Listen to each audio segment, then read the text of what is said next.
Hey guys, welcome to another video. I'm trying the screen recording software using the Vimeo to try to do this. So I want to show you guys how I create thumbnails for the videos. So I just finished creating one here for Echo Show monitoring. So first of all, you've got to have some kind of creativity in your brain to be able to figure out what a nice logo would be that we could attract viewers with. So I'm going to actually create a thumbnail for this. So I'm going to go new file in Photoshop. It actually popped up on the other screen. I'm going to go 1280, 1920 by 1080. Let's do that again. Close, new file, 1920 by 1080. And there is our workspace there. So the first thing we want to do is figure out what kind of background we want to do. So why don't we just do a YouTube background? So let's call up YouTube here.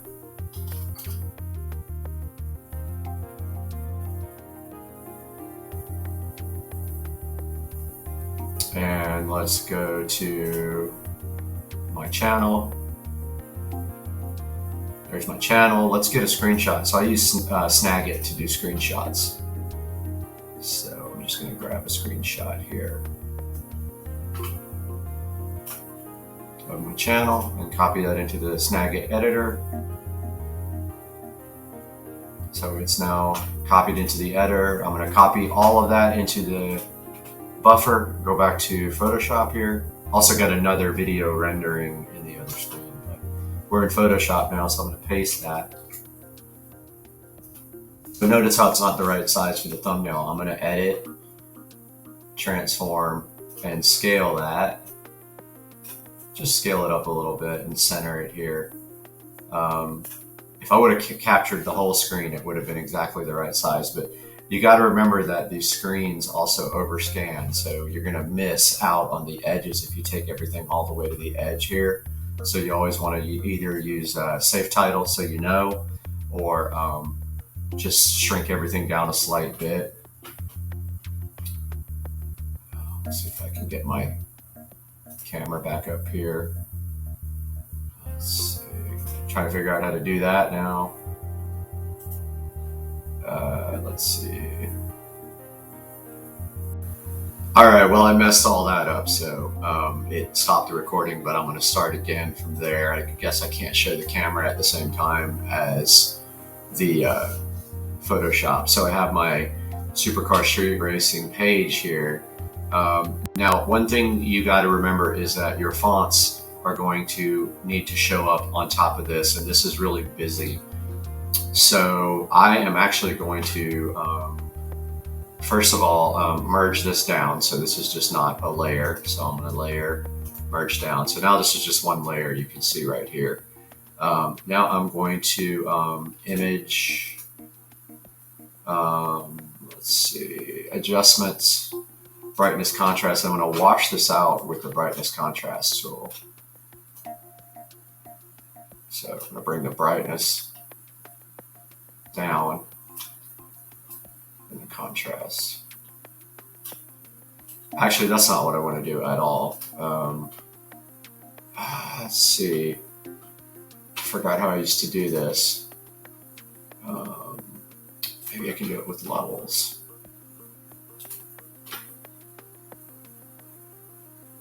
Pretty sure I used to use brightness contrast. Let me try it again.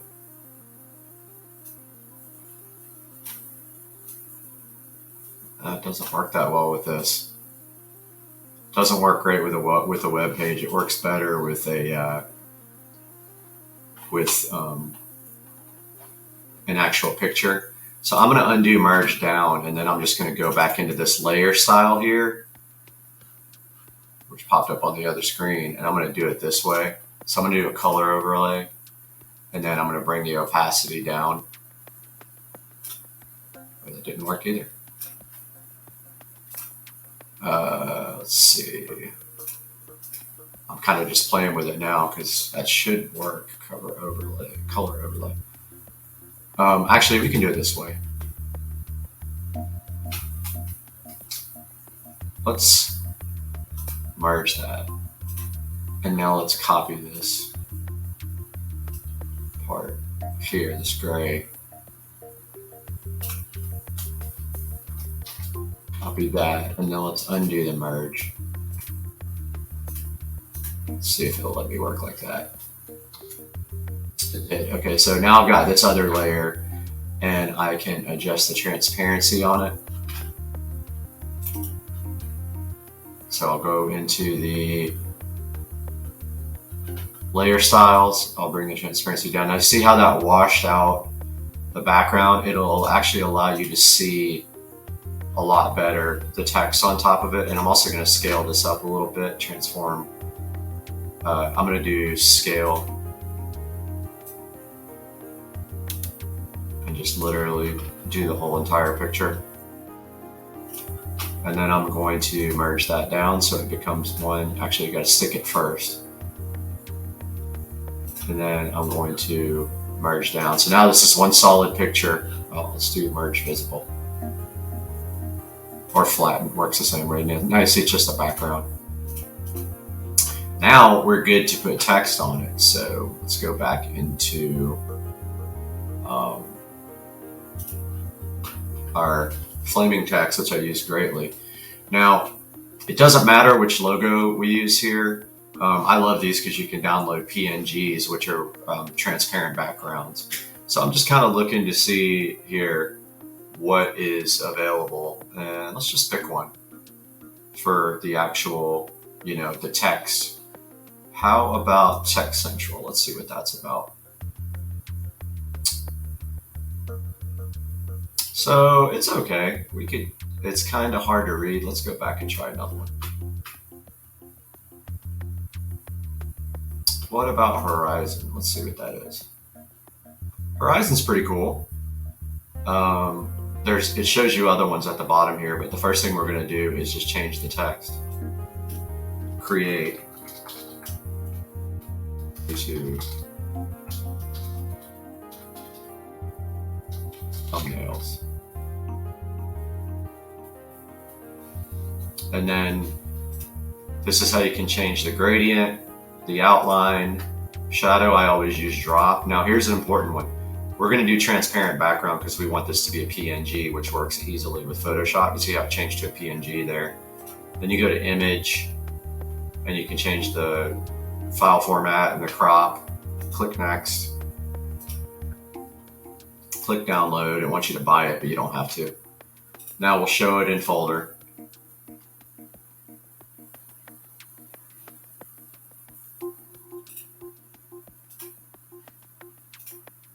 Okay, so it is right there in the folder. I'm going to slide this over for a minute and bring Photoshop back up. All right, so I'm going to slide this back over to Photoshop here, this downloaded logo. You notice how it comes up with a kind of a wireframe. If you hit enter, notice how we have our logo now. Now if we go to edit, free transform, we can just pull this around and do whatever we want to with it. And you see how it's easier to read now. And remember, don't go edge to edge because of safe titles. They'll be out of the viewing area of the thumbnail. Now, when we're ready to place this, we can just hit enter. And then we probably want some more text up here. Let's go for a YouTube logo. That's always fun. So let's search for one. Now, when we search for logos, it's easiest to search for YouTube for a PNG logo. So let's say YouTube logo PNG. And then you have to actually find one. So click images. We need an actual PNG. So if we visit this page, let's see if we can actually download this. Some sites want you to pay. If you find those, just go somewhere else. So it wants us to close an ad in order to do this. And then it wants us to captcha. And it downloaded. Okay, so let's see if it's in my download folder over here.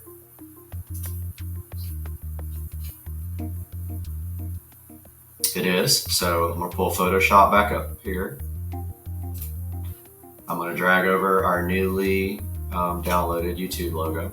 Now, if it's a PNG, you can resize it and you don't lose quality. See how we can now drag it around? And notice how it doesn't have drop shadow or anything. If we double click the layer over here,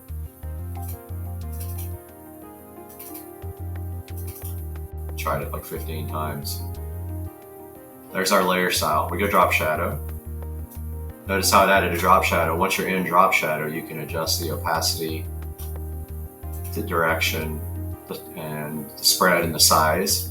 It's a little big, so I'm gonna actually go to edit, free transform, and then I can pull it wherever I want. I can drag the corners, hit enter.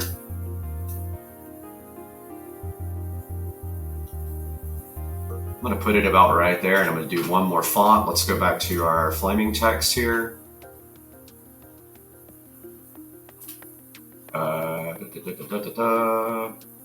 Where is it? Right there. Go to choose logo. Let's see what Web 2.0 is. Nothing I see there I like. Let's go back to the flaming text site at the beginning. Go to the bottom.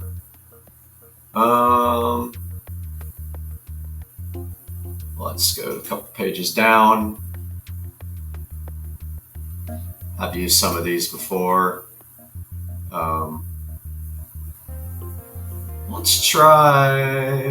Let's go one more page.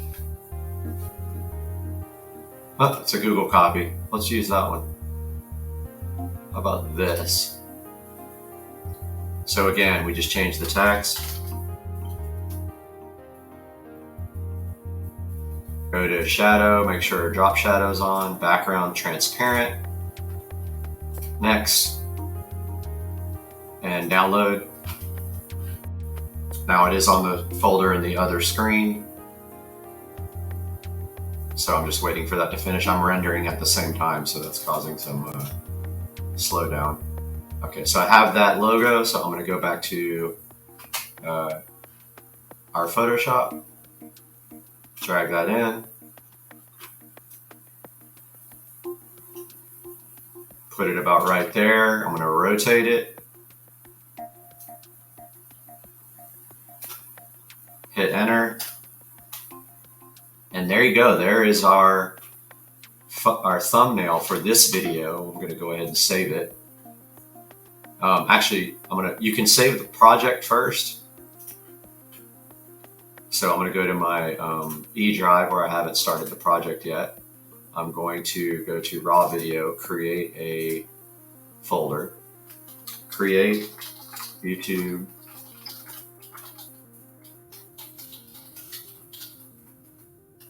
thumbnail. It's easy. We can actually save the PSD file so we can come back and edit that. Once we merge it into a JPEG, we can't do that anymore. YouTube thumbs. So I just saved the project. Now I'm going to save it as a JPEG so that we can upload it to YouTube. So I'm going to merge it. Actually, I don't know what it's doing there. It's still saving, I guess. I'm going to flatten the image so now there's no more layers. Now I'm going to save as. I'm going to save that into the same folder, but this time I'm going to drop this down and go to JPEG, hit save. It pulls up a box that says what quality. We're going to do maximum quality, and there. So that's it, my friends. That is how you do thumbnails for YouTube. I hope you enjoyed. I'll have some more tutorials about Premiere and things like that coming out, but it's been Supercar Street Racing. Hope you liked this video.